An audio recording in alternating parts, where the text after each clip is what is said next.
I don't understand education, I don't understand healthcare, I don't understand grocery, I may not understand jewelry, but I have certain superpowers. I know how to build large scaled businesses across the country. You have to be slightly crazy because it's a roller coaster ride. One thing that you absolutely need is resilience. The second is you need a huge amount of humility. Checking your ego at the door and starting every time to learn something new is absolutely critical.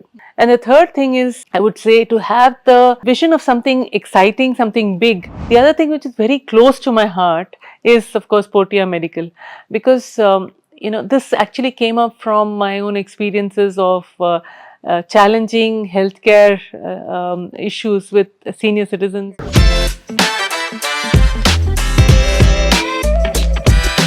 I have Meena Ganesh from Bangalore on Expressions today. She's the chairperson of Portia and a recipient of our Devi Awards in Bangalore and many more such prestigious awards. I look forward to knowing her more through our chat. Let's begin. Hi Meena, Hi. Thank you for coming on Expressions.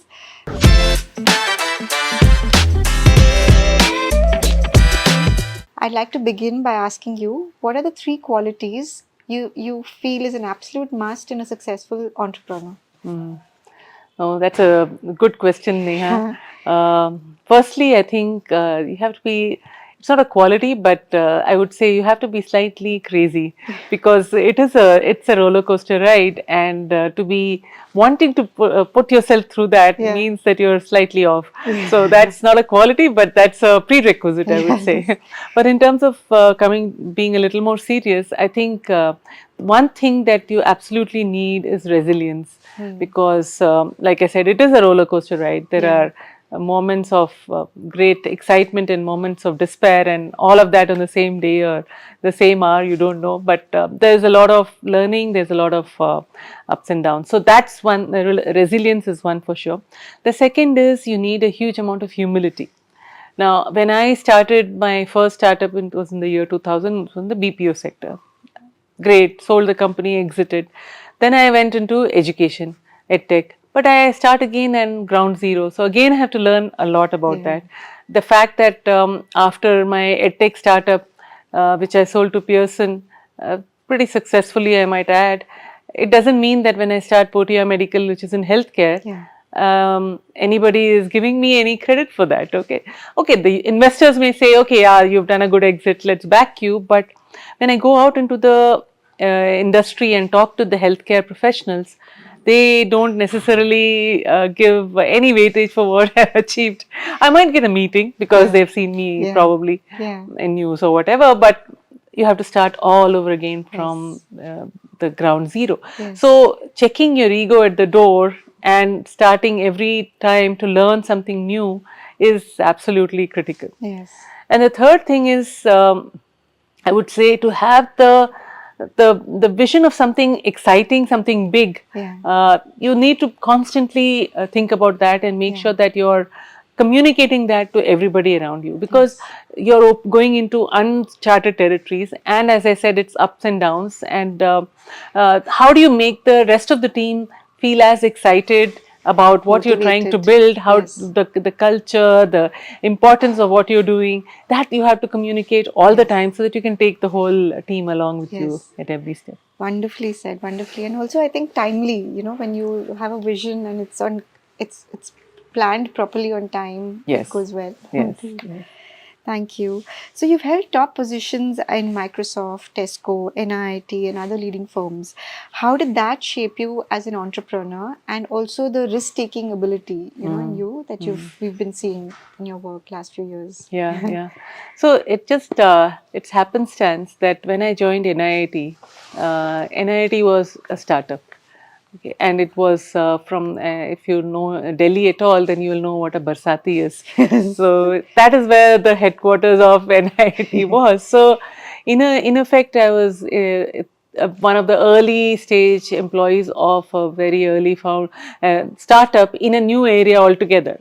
They were also completely disrupting education in the computer space. And there was no technology education those days. So new space, startup, meant that each of us who were the early employees of a company like that had to behave like entrepreneurs ourselves. We had to take risks, we had to put our hands up, we had to do all kinds of things. There was no expectation that you would do only A or B. Yeah. You could do whatever you want to, Yeah. put your mind Yeah. to, whatever you ask. Yeah. So that kind of shaped my early days of the career. Yeah. After that, I was with Pricewaterhouse for a few years, Yes. where I helped set up a new practice for Pricewaterhouse. Then I was with Microsoft to set up their 3 different business units that I set up over the 5 years that I was with them. So each of these has given me an opportunity, and I'm very thankful that my career panned out that way, that I kept moving from area to area to learn something new, to build Yes. something new. Yes. Of course, not necessarily by taking money from somebody outside, but nevertheless, there was a lot of learning and growth for me throughout my career. So I want to specifically ask you, you just mentioned that you started something new at Pricewater. Yes, yes. So what was that new practice that you... Oh, that was the business re-engineering practice that Okay. was quite popular those days, as Yeah. you might know. It was Yes. mid-90s. Yeah, so that was something that the Pricewaterhouse, the consulting firm, was starting that. So, and I was one of the new people that was hired to start doing this work. So, yeah. So all new things are very exciting, right? When you were doing... Yeah, and tough. Yeah. At what point in life did you decide to motivate and invest in people who have fresh ideas? So, in 2000, when I started my first startup, Customer Asset, Yeah. I was at that place where I had a new idea and somebody took a risk and invested in me. After that, and then we exited that, and then we started Tutor Vista. By around 2011, I had a lot of experience of building businesses, and I also had some understanding of what it takes to build new businesses, and a little bit of capital also got generated through the exits that we had. So from 2011, Ganesh and I started our platform, which we call Growth Story. And through that, there were a number of startups that we were promoting. So these were ideas that we had. We would put the business plan together. We would get other people to join hands with us, invest something upfront, help get financial investors to come in and join hands with us. So that journey began around that time. Okay.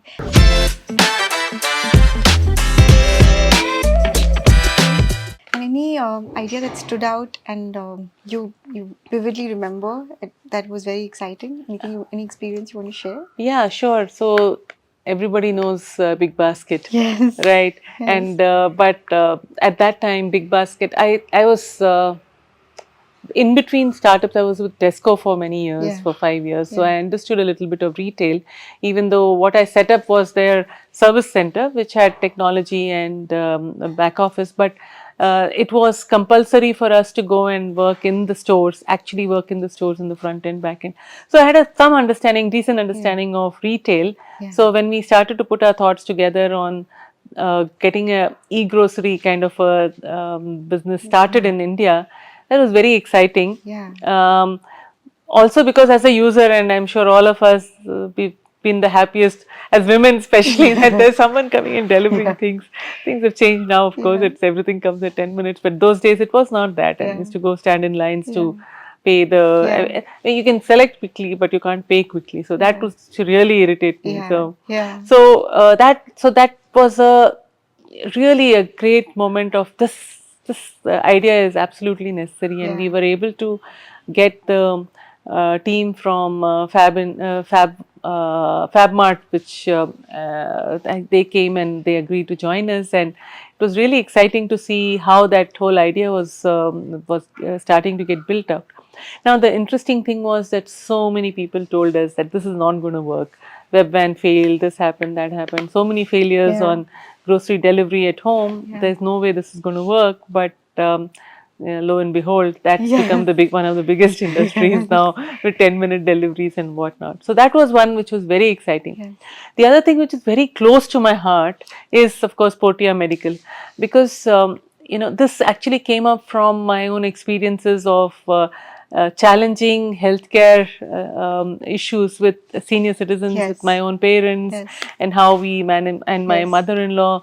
she's touch wood, she's still with us here. My parents are no more, but having seen through that journey of how difficult it is to get good care at home, post hospitalization or in lieu of hospitalization, just because you can probably treat somebody in a hospital, but the healing and the rehabilitation has to happen at home. There is no other choice. Now, when you're bringing them home for that, there is no good service that was available in the year 2013 when we thought about it. So, it was something which was very close to my heart. I felt that this really needs to happen, and there has to be a transformation in this country. And fast forward now, I feel that the industry has come of age. Lot has happened in this space. So, and during COVID, it was like I was building up for COVID. That's how I felt. Because during COVID, the presence of a home healthcare industry, I think, saved lots and lots of lives. Tens of thousands of lives got saved, because in wave one, we were able to just keep them at home, isolate them, work with the state governments and provide them support remotely. In wave two, a lot of ICU at home had to be set up because hospitals were completely booked and they were just not available. And so in both these cases, it felt like, this is what life's purpose was. So that was something which is very close to my heart.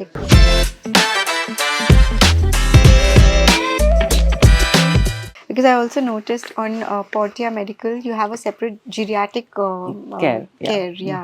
And would you like to talk to us more about what services you provide in that category? Sure. So one of the things that in 2013 when we started, we realized that the elder population in India is growing. I mean, it's growing actually much faster than the youth, even though we know that there's a higher youth demographic in India. But the fact is that the elder population is growing much faster.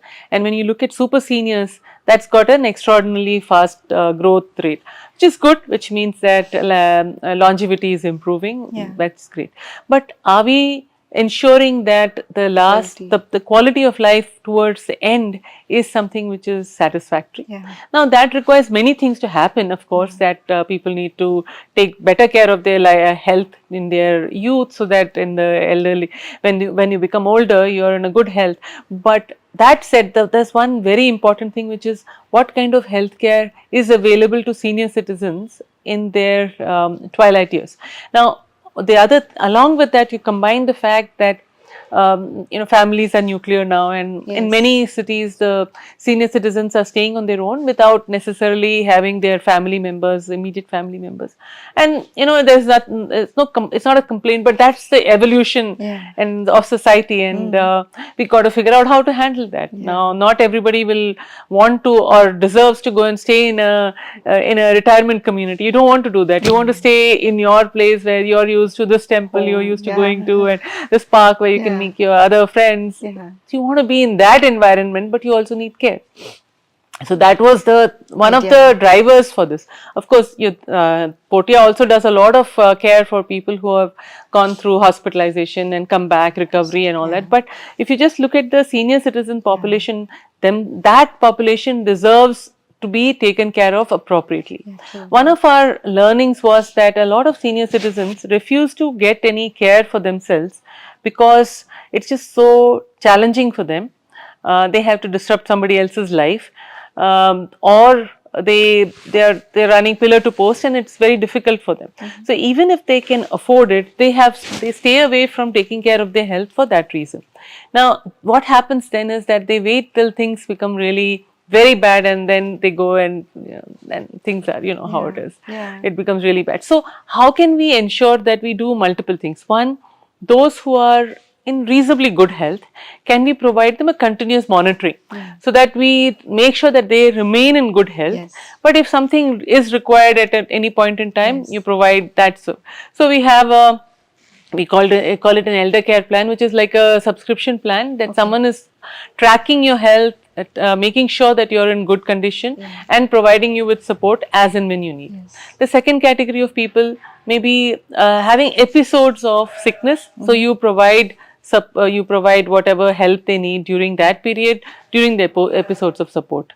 The third is that when somebody is really sick and they need ongoing continuous support. So there are three categories depending on how sick the person is or how well they are. So that's how we have various different levels of solutions for people depending on what their health conditions are.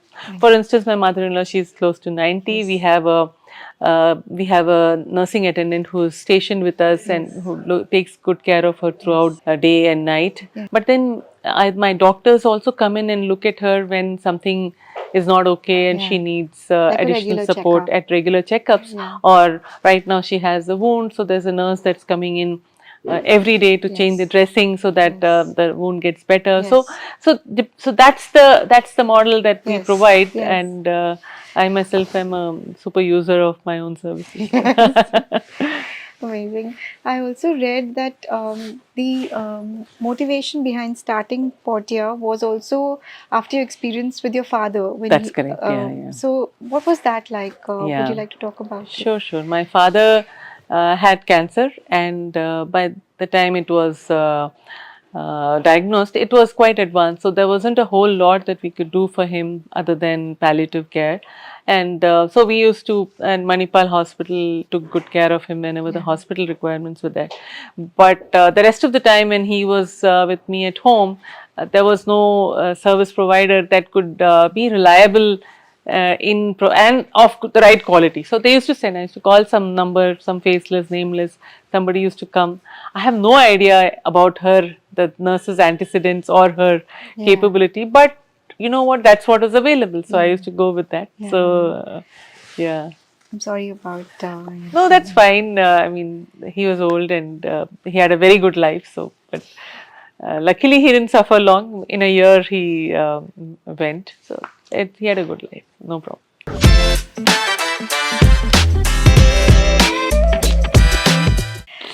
What does a successful business mean to you? Is it about profitability, innovation, or providing quality? There are different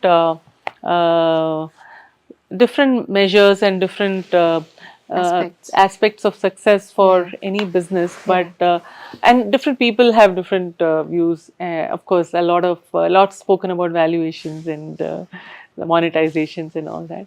Of course, it's nice to have a good outcome and that you get some money out of whatever you do. But for me, it's always been about what is the change that we are bringing about. Each of the businesses that we built are in new areas, and there is disruption in that particular industry. It has an impact.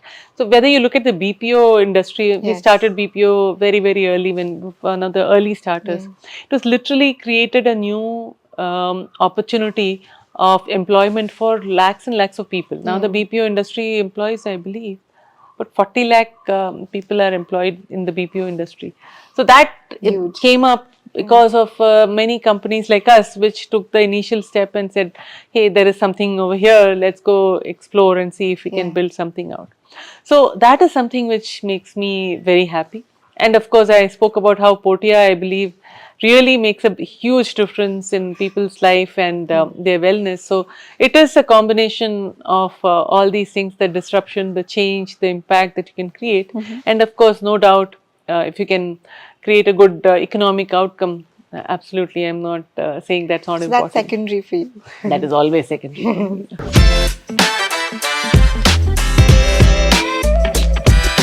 And when you mentioned about employment opportunities, what do you think about it in the current scenario in India, and also how people are moving from here towards the West? So what is your take on that? Employment opportunities abroad. Abroad and as well as in India. Yeah. So what do you feel? So when I was in my youth and I just graduated, the brain drain, as it's called, was extraordinary. Especially, and not from, from my management institute, it was probably 15-20% would go, but from IITs those days, 80% of the class used to go abroad and find opportunities there. And I guess that was understandable at that time because the growth of industry, the proliferation of the different varieties of industries in India was not there as it is today. Yeah. Now, so that was that certainly point. was a problem at that point in time. If you fast forward now, it's not only industry which is growing; it's also the opportunity to build businesses here. The startup environment in India is extraordinarily. And yesterday, I'm just laughing because yesterday my husband and I, we were walking to 12th Main, and there's this guy who's talking. "वो founder को बुलाया था." I'm like, that's the speak in Bangalore. Everybody is doing some startup or the other. It's just funny. You go sit in a coffee shop, you hear youngsters talking about starting some businesses, and so that the energy that you see in India today is extraordinary. You don't see that in any other. I don't know about every country, but if I go to the US, which has been a big magnet for Indian talent, I don't see the same kind of energy there. Perhaps in the Bay Area it might be, but in most other places it is not. So whereas in India, a lot of places, including a number of tier 2 cities, you see the energy or an excitement of startups, of businesses growing, of and even the traditional businesses transforming. And now, of course, there is a fair bit of investments that are happening in the AI space as well. Pretty much concurrently with what's happening globally. So you feel like there's lots that there's a lot of opportunity here. And I say that to my children also. Please come back. There's lots here. And you never thought of doing something? You have Sundar Pichai, from India going in the US, but you never thought of doing that? No, both of us, Ganesh and I, were very clear that we wanted to be rooted in India. We wanted to do whatever, build our careers here. It's just that it happened that we moved into the startup space early on. He started really early. In 1990, he started his first company. So it just happened that we moved there. Otherwise, we would have been in corporate, but probably remained in India because we always wanted to. Amazing. And you spoke about AI also just now. So you've tried your hands at various segments, education, healthcare. So are you even considering AI for the future? So there are, we have some investments in companies which are in the AI space. I am not actively involved in them, but as a family, we are definitely understanding that space and making investments in the right direction, companies in that, both in India and in the US.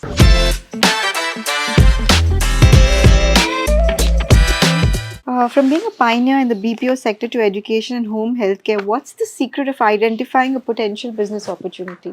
One thing that I've always looked at is that, I mean, not so much with the BPO. The BPO was more like, there seems to be a good opportunity and a lot of people there was a good buzz about BPO. So we said, let's get on with it. But after that, every industry that we have looked at and every startup that we have built, and not just Tutor Vista and Portia, but whether you look at Big Basket, Home Lane, Bluestone, Burloop, or Hygiene, Big Bites, there are about a dozen companies that we have promoted and started. Each of them, we look at problems that you and I would face, or opportunities that you and I would look forward to. I mean, I would love to have someone delivering great food at home. Okay, so that's the motivation. I would love for healthcare to be brought to my home because it's very helpful for me, for my family, and convenient. So each of the businesses that we looked at, we built, are those which me as an individual, as a family, as a consumer would think that this is something which is important. There is a problem in the space, and this can be transformed and changed. And very importantly, that I have some capability to bring about that change. So it has to be something which is aligned with some of the capabilities, some of the skills that I have. So for instance, every one of the business has been consumer facing. We understand consumer, we understand how to grow businesses in the consumer space. We know how to build brands for that. We know how to build businesses which are large, widespread, complex. We know how to use technology. So these are the capabilities that we bring to the table. But I don't understand education, I don't understand healthcare, I don't understand grocery, I may not understand jewelry, but I have certain superpowers. Now let me get people who have the capability in those areas, and we bring it together to build the businesses. So that's how the model has been. And what is your superpower?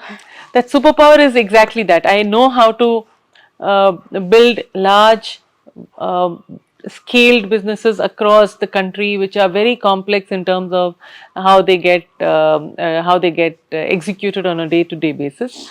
I know how to use technology to manage very large operations. I know how to attract customers from various in various industries using direct to consumer, using other methods, using above the line, below the line. I know how to do that to attract customers at the right price with the right proposition. So those are the things that I know I can bring to the table. I know that I can build. I have the vision to define how a company should be or how the business should be. I have the superpower to actually build it out on the ground. I know how to build organizations, how to set up structures which will work, how to create the right kind of culture, how to make sure that people are committed to what we are trying to build. So those are the things that I know how to do. I may not know how healthcare, but I can learn. You've held critical roles at several business firms. What differentiates you from others to facilitate the company's growth? I think each of us brings their own our own strength and our own differentiation. So it's not that I am something special, but each of us brings something different. Now, if I see what I bring to the table or what I feel is my value to anybody, is firstly my ability to solve problems. I get the issue quickly, and I can think of and especially now with get to the bottom of the issue. And now with all these years of experience, I can get to the I can break a complex problem down into simple issues that need to be addressed so that the problem can be solved. So that is one thing which I think I have learned over the years. The second thing is I have the ability to influence people around me, take them along with me, build really good teams. They will want to work with me. So I have that capability I have built again over years. It's not something that I was born with, but it is definitely something I've worked on over the year after year to make sure that I can be a good leader who people desire to work with and who will want to be led by. The third thing is that I don't give up that easily. I will keep at it. I'll keep doing something. If it doesn't work, I'll get at it again. I don't give up easily. So what was your experience at Pearson and what were the challenges there? We'd like to know that. Sure. So Tutor Vista, we built the company out to work on globally to provide online tutoring, and in India to create technology solutions for schools and for the education sector. Pearson acquired the company, and initially Pearson came in with a strategic investment. So we started to work with them, and we started to learn how to work with the large company, and then they acquired, and then we exited some years after the acquisition. Now the thing is that when you move from being a startup to becoming either an investee or a partner of a very large and very well established company, there is a lot to learn. The pace of action again between the two are very different. And how do you make that work? How do you even talk to people in Pearson headquarters who have a certain way of thinking, who are fairly well set in how they operate, for them to take on board something which is very different, which is very nimble, which is not something that they are used to. How do you convince them? How do you take that on board? So it's a very interesting journey of learning on both the sides, I believe. And and I've always noticed that you're always ahead of time. Even this online learning, you started way before COVID even was there. So was it easy to convince people to come online to for children? Was it? Yeah. So interestingly, we focused entirely on the markets abroad. US was our biggest market, and UK. Great. So the teachers were from India, but the students were in the US. So it was not so difficult. Of course, we had to still convince them that an Indian teacher can teacher, you were a student. But that apart, it was not impossible to do that. We very deliberately did not create online tutoring for the Indian market because it was too early. The proliferation of smartphones was not there, and the network availability was not there, and it was not. It didn't make sense. The cost arbitrage was not there. You can get a tutor to come home. You can go somewhere to get tutoring. It's not so expensive. Whereas in the US, our model was, it was so cheap for people to get really good quality tutoring at their home that it was the no-brainer. I mean, you absolutely have to take this. Why wouldn't you? So that you can't create that value proposition in India in those days. Yes, absolutely. What's more challenging, the education sector or the healthcare sector? No, each has got its own challenges, but the thing I would say about healthcare is that it's always a long haul. It takes a much longer time to build a brand, build confidence in people, because it's about your health, your life. It does take a long time, which also means that once you create a brand, it sticks around longer. So yeah, that from a time horizon perspective, it's different.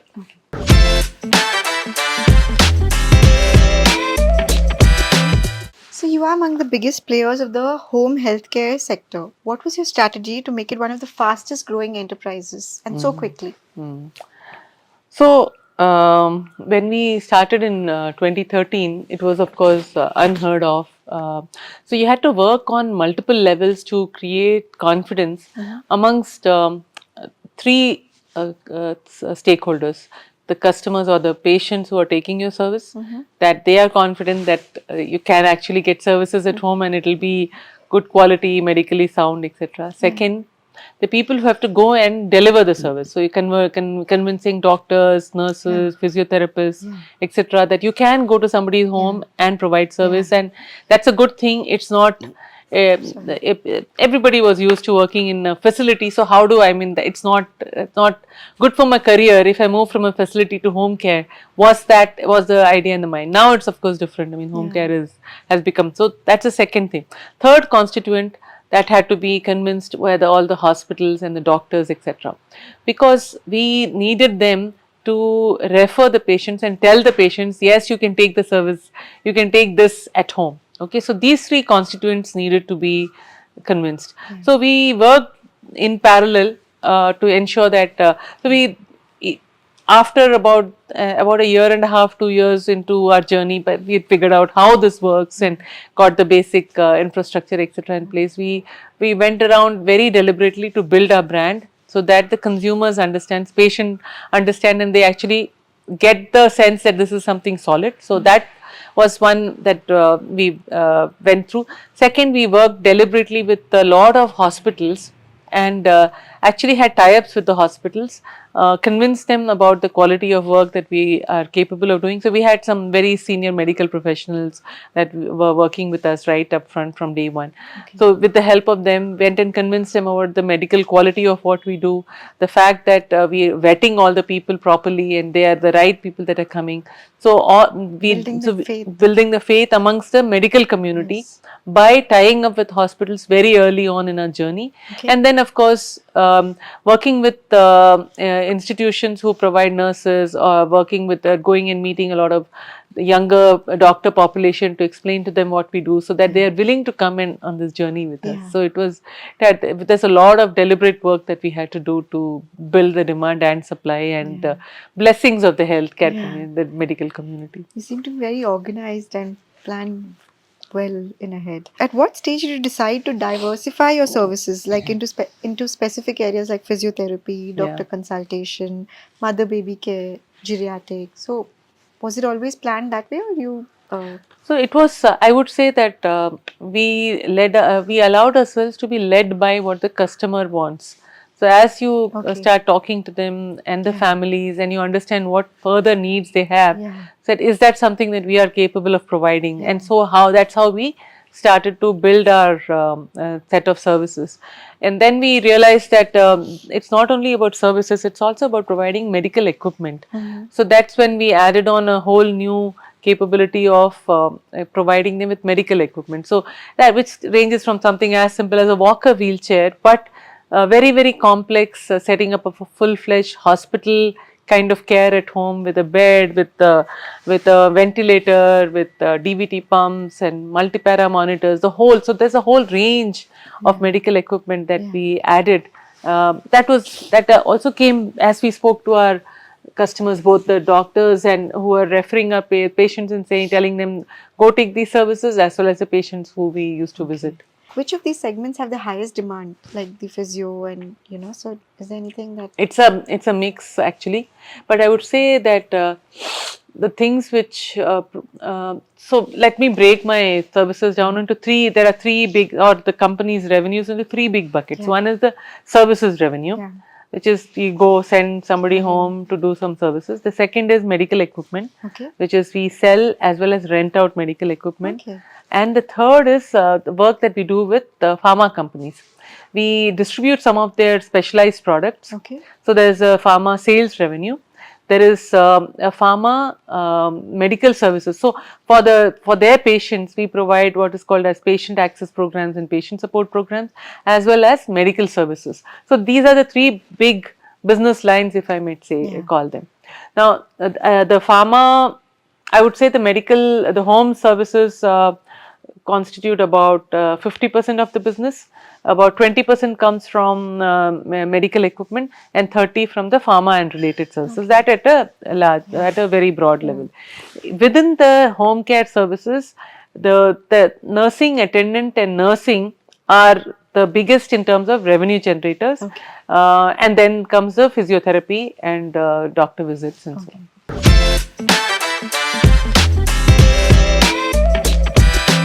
So about the challenges during and after the pandemic. The pandemic, as we all know, the day suddenly there was a shutdown, it was all of us sat and scratched our head, now what? Even though we were providing medical services and that was in theory exempt from all these restrictions, still it took a long time before we were able to get back into action, because nobody wanted anyone to come to anybody's home. So I mean, like they just said, don't come. So those that were already providing services had to stay back. Those that were going up and down could no longer do that. So that was obviously a shock, and all of us like, what do we do now? So there was a sudden impact, and we didn't know, like as was the case with everybody else. However, we started to realize that there are new opportunities. The remote monitoring of patients who have COVID and are isolated at home was a very big innovation that we brought about. We met with some of the state governments and told them that initially, as you know, in wave one, they were building those football stadium kind of places. They said everybody who has COVID will be taken there and we'll manage them that.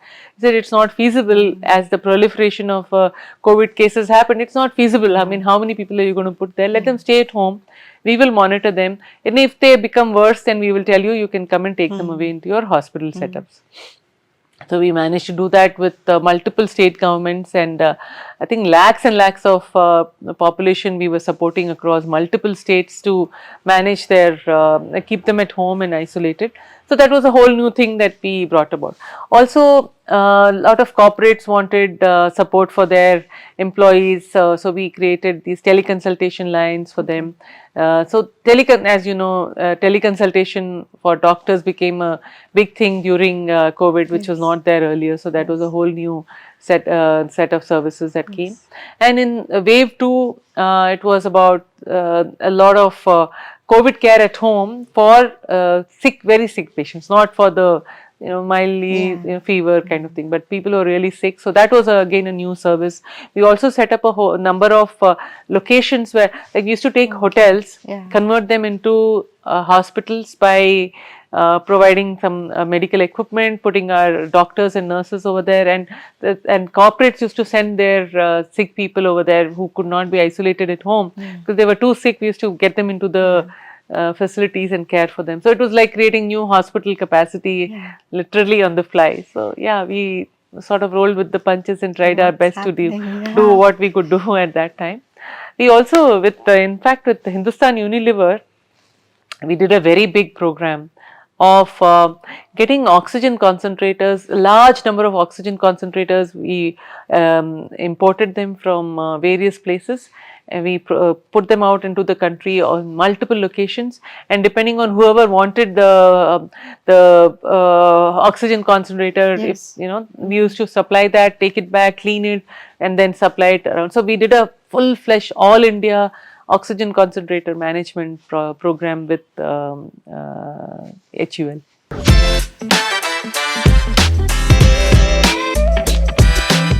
What were your challenges in training people for palliative care? Yeah, so palliative care is, I think, a very complex problem that requires support from multiple angles. It's not only a medical care. There's of course you have to make sure that they are cared for, whether it's wounds or sores or it's pain that has to be managed. You have to provide appropriate care for that. But there is also a lot of counseling and mental health support that is required. I don't think we have reached the place that we can provide all of these to everybody, but so definitely the attempt is to see how we can add on capabilities so that we can be a true palliative care provider, because it's not only the patients who need support, but their family, the caregivers, they too need a lot of support from just somebody has to hold their hand and tell them, yes, it is difficult, but this is how it is, and this is how you have to manage that sometimes. And if you look at dementia, which has become a very big problem now, it's a fast growing disorder for senior citizens. You need to manage not only the elder, but also the caregivers have to really be provided a lot of support. It's very tough to be the caregiver of a patient who has Alzheimer's or dementia. So that's another area that we are working on. So these are newer areas that we are investing, learning, growing, so that because the need is there as well as for what we are seeing. Partnerships with hospitals, which you spoke about, who wanted to offer similar service, have you been approached to train their staff too? So initially, some of the hospitals felt that they would like to provide some of the staff who could do the home care. And in fact, some of the hospitals actually started by creating their own home care units, and then they felt that it was better managed by somebody who's a specialist in home care.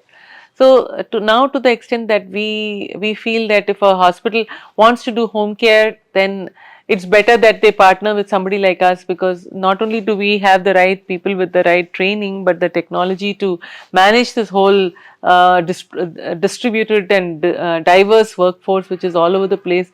They get up from their homes and go and do service. Who manages? How do you know where they have gone? All.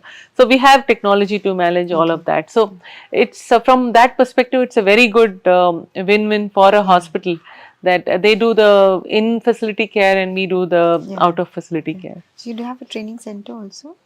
We do the training in every location that we are. We have the training happening locally in those cities. We have teams which provide the training over there. And because you can't, I mean, we are present in 20 cities, so each city has to.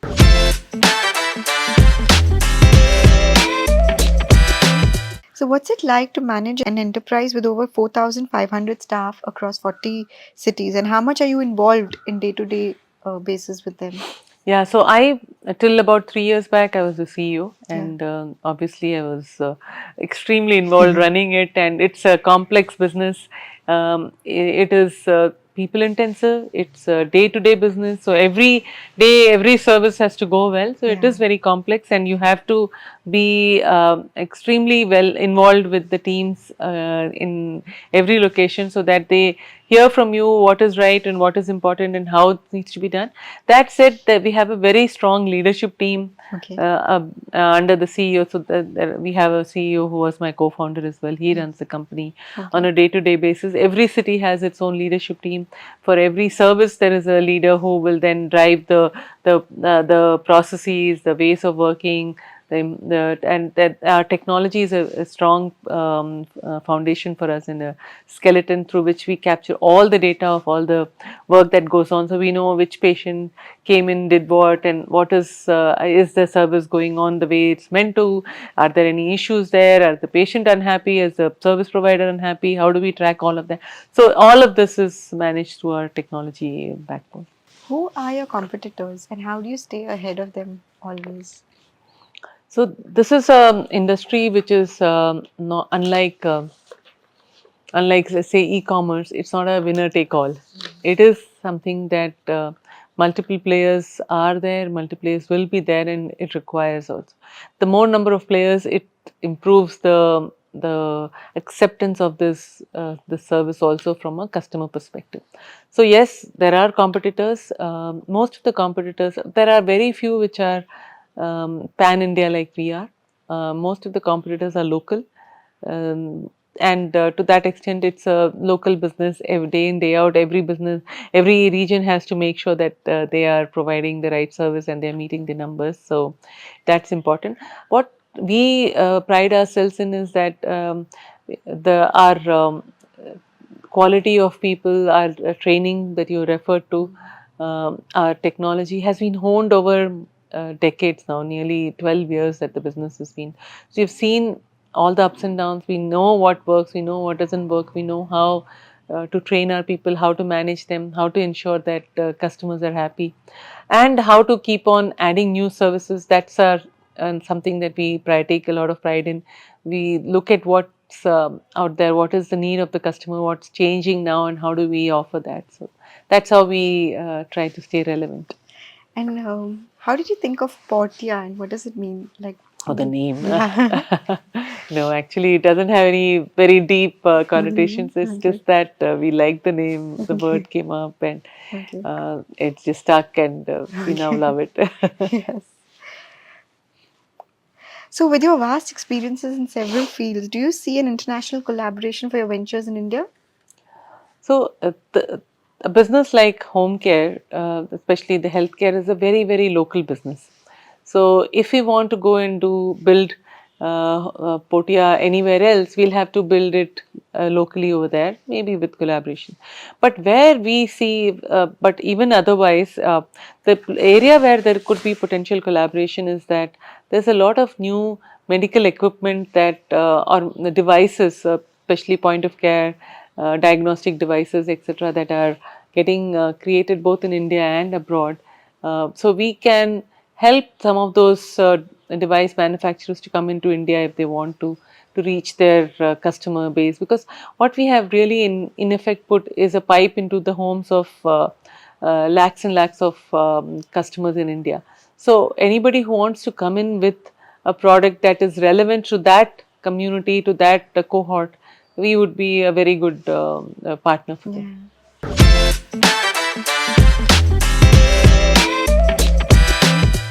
Do you also have plans for any programs to train mentors or entrepreneurs from rural population? The whole premise of my foundation, Bahar, is that we want to create livelihoods in rural communities through entrepreneurship.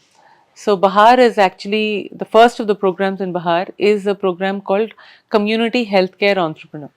And in the district of Bastar in Chhattisgarh, we have over the last 2.5 years, we've been building this out, and we are seeing good success.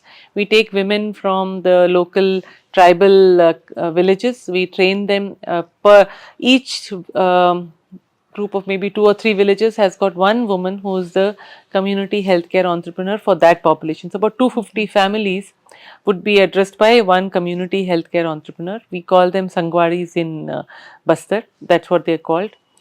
So these Sangwaris are trained on basics of healthcare. We are giving them basic life skills. We train them on a little bit on entrepreneurship and how to go and solicit business and how to collect money from somebody who's taken your services. Some basic things, They need a lot of help on that. Provide them with a toolkit, a bag which has got a number of different point of care testing devices, a smartphone, and we fund them for 6 months with a stipend, by which time they start to become independent.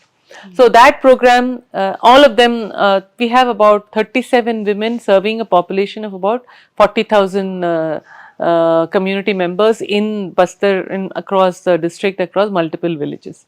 So that is something which all of them are now entrepreneurs. So we started with providing a certain set of a toolkit, a set of devices. We've added constantly added new things to that. We then provided them with a first aid kit so that they can help and train them on that so that they can do basic first aid. Then we provided them with a blood grouping tool so that they can help, especially pregnant women are very keen to know about their blood group, even in deep villages. Now we've just recently we've launched vision test for them, and they can provide glasses, reading glasses to the community members. So in that way we are adding on and making them more and more relevant to their community so that they are sustainable from an income perspective. Also we are starting programs in other locations. We are now looking at urban health as well in urban poor communities, again through the same model, as well as other rural communities by creating livelihoods in healthcare. Apart from healthcare, we are also now thinking about looking at agriculture and seeing if we can create entrepreneurship in agriculture in the rural communities. Is there any segment that you've not touched? I'm wondering. So when you're working with them, do you find the people in rural areas more enterprising and hardworking than urban cities? So I would say that there is a massive amount of transformation that is waiting to happen. Now, women who are very, very shy and retreating, they didn't have any confidence because that's how they've been treated by their society, and they're kept in the background. They're not supposed to go out, not allowed to do anything. Even if they may study till 10th standard, 12th standard, but they're not allowed to do anything with what they have. The transformation that we've seen in them is very heartwarming. So the enterprise was probably hidden somewhere, and the enterprise is now coming out. They didn't have that enterprise initially because no one told them that they could do this. Some of the Sangwaris that we trained, and we trained them on certain things. They've gone and figured out 2 other things, and they are now offering those services. So they become entrepreneurs who are now looking like me, thinking of aur kya kare. So that's something that's very nice to see. Yeah, very nice.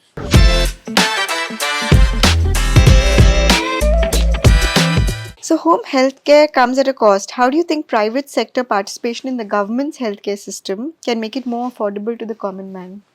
So I think what is important is who pays for the home healthcare.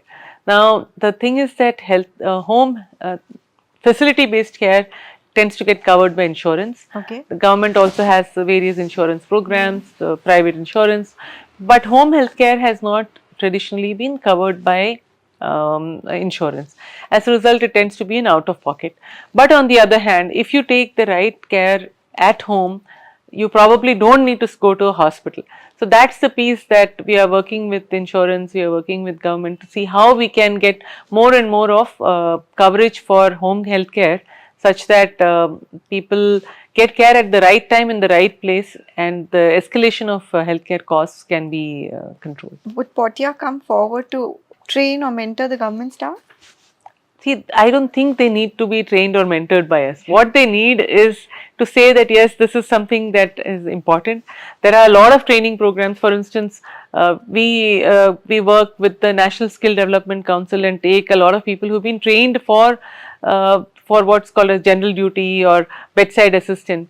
So the training programs are there. That is not the issue. The issue is who pays for it and is this important? That's the piece that needs to be handled. How can the longitudinal data from Portia be beneficial? Is any data on home care included in the National Family and Health Survey? Right now, nothing is included in that, but we do have a lot of data, especially relating to chronic diseases, how people, what happens when someone gets diabetes, how does it progress, how can it control it.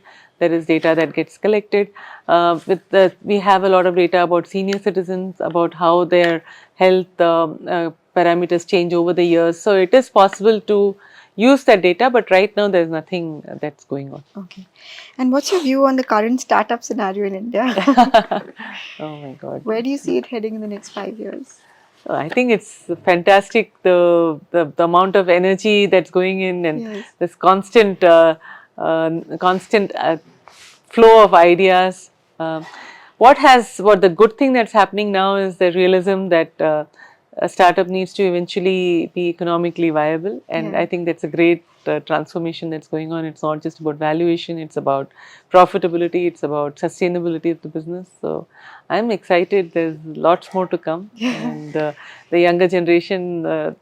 Just getting out of college or maybe a few years, they are all ready to jump in. Working hard. Yeah. And the other thing which is really nice is that it's okay to have a failed startup. Yes. It's no longer something to be ashamed of. It Yes. is something people hold as a badge of honor. I had 3 failed startups and now I'm doing. You've been conferred with several recognition like Distinguished Alumni Award by IIM Calcutta, Fortune India's 50 Most Powerful Women in Indian Business. What do these mean to you? So it's always nice that someone recognizes the work that you do, but it's just that it is at that moment someone said something to you. It is not something that in any way changes you. You have to continue to reinvent yourself every day. You have to keep growing. You cannot rest on any laurels. It doesn't mean that you have to keep on building yourself only professionally, but there are so many other dimensions in which I need to grow. The whole social sector, what I'm trying to do, I don't know anything about it. I'm again back at ground zero and learning. So that's what life is about. You and your husband Ganesh Krishnan are also business partners. That's correct. How does the dynamic work? Do you have disagreements? How do you handle it? So the good thing is that both of us bring very different skill sets. Okay.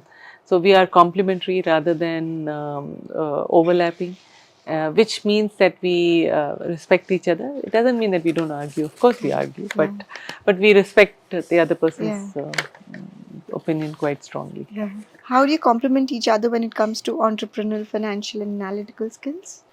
Ganesh is probably much more outward facing. The big picture, he really gets it, and he's very, very smart strategically to know how to work with investors, negotiate. He's super good at that. So I've learned a lot from him. I'm okay in those places, but I'm very good in building teams, from building the processes, making sure that the house actually gets constructed and it can survive. Yeah, so each of us has our own. Do your children also share similar views on entrepreneurship? I don't know. You'll have to ask them. So just some fun questions on money, if you don't mind, I would like to ask. If you had unlimited money, what's the first thing you'd do? Oh, I mean, what is the meaning of that? There is no such thing as. If you had a lot of money, what would you do? It doesn't change anything. You can't eat more, you can't sleep more, you can't travel more. There is only so much you can do. So it just sits there. It doesn't matter. What I would do is to just, if I can put more money behind my foundation, that's what I would do, more and more of that. Yeah. Should wealth be passed down or everyone should earn it on their own? I think it's a bit of both in my view. My children will obviously, they have to build their own corpuses, they have to build their own lives, but some of what I have, I do wish to leave behind so that they know that there is a backup for them. But neither of them thinks that they can, this is what is their life. This is just so much more legacy that you're leaving Yeah. behind, so this is nothing. What's one thing that money cannot buy? Sleep. Money and gender, is there a bias?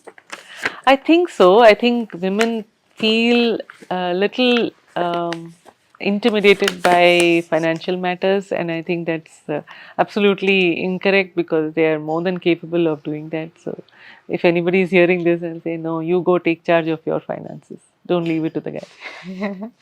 What is your approach to life, especially when it comes to dealing with failures? Like anybody would, I would obviously, it is something which you feel bad about, but for me, failure is I don't just give up at that. I'll try and figure out what to do next.